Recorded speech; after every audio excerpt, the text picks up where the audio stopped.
In this Erlenmeyer flask, I have measured out 300 milliliters of 8.25% sodium hypochlorite solution, otherwise known as bleach. In this graduated cylinder, I have measured out 10 milliliters of dimethyl ketone, otherwise known as acetone. To begin, I'll put my flask of bleach into a pot, and then take some ice cubes and pour them all around it.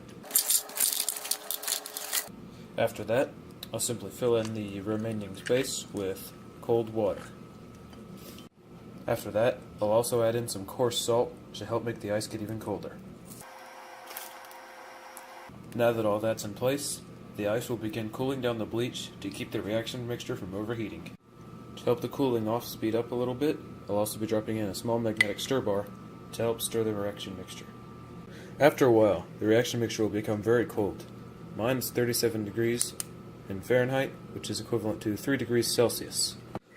Once the sodium hypochlorite solution has gotten really cold, you can start adding in your 10 milliliters of acetone in small increments.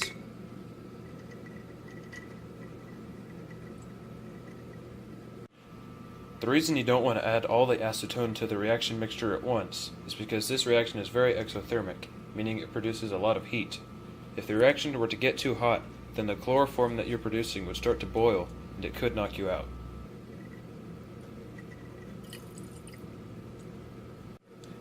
As you add acetone, it's important to measure the temperature of the reaction mixture to make sure it's not getting too hot. Mine rose from a 30-something degrees, now up to 41, or 5 degrees Celsius. It's still at a good temperature now, but we wouldn't want to add the acetone too fast and run the risk of it boiling.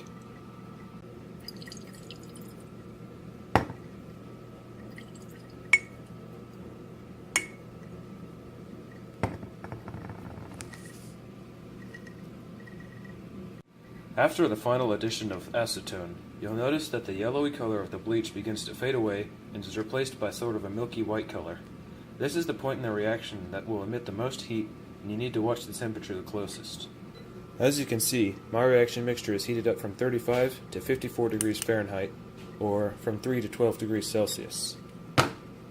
Make sure that your ice bath is still plenty full of ice, and that it's still very cold. The temperature will continue to climb. In my experimentation, I found that it usually levels off at about 65 degrees Fahrenheit, and then starts to go back down. As you can see, it's increased in just a few seconds up to 60 degrees Fahrenheit, or 15 degrees Celsius. After about 5 minutes, my reaction mixture has begun to plane off at about 62 degrees Fahrenheit. At this point, the reaction is essentially over, but it's good to let it stay and react for a little bit longer, and let it cool down to about 30 degrees again. After the reaction mixture has had ample time to cool down, you'll notice that the clarity of it has improved a little bit, and we can now take it out of the ice bath and add it to a separatory funnel. Once I cleaned it up a little bit, you can see on the bottom a small little pool of a clear liquid that can roll freely. That is the chloroform. Okay, so here I have my separatory funnel all set up. Make sure that the little stopper thing for it is closed, and then before you add all this stuff to it, you want to give it a good shake to make sure that all the little chloroform beads that you can see right there get picked up by the solution.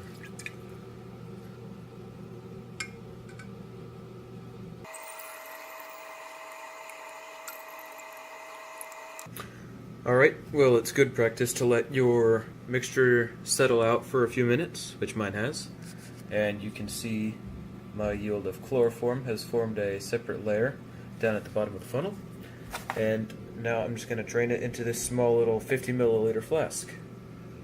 So the key to getting a good separation is just to open up the stopgap real slow, and then watch at the bottom here as I slowly turn it. As you can see, we now have chloroform slowly dripping out of the bottom. The little hole right here is now allowing it to flow through, so I'm going to open up just a bit wider. You can see the flow has increased. And there's our chloroform slowly draining through the funnel neck. And once it gets right to the edge, Just cut it off real fast. In order to keep my chloroform from all evaporating, I'm going to take the yield right here and just pour it into this small little beaker, or small little bottle.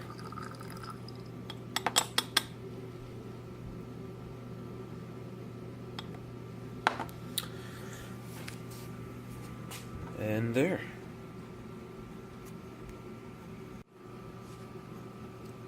And now this is our final yield of chloroform.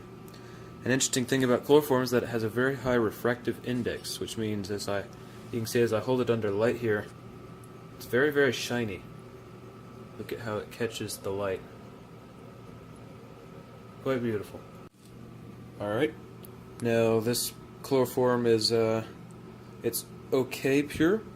As you can see, there's some little blobs on the side of the glass. If it were pure, it wouldn't stick like that to the side. So I'll be combining this little half jar with another jar that I made earlier today, which, as you can see, is a little bit cloudy. And I'll be making some more in the future, and then I'll be distilling it over to make it entirely pure. So thank you for watching. Please subscribe, like, and comment.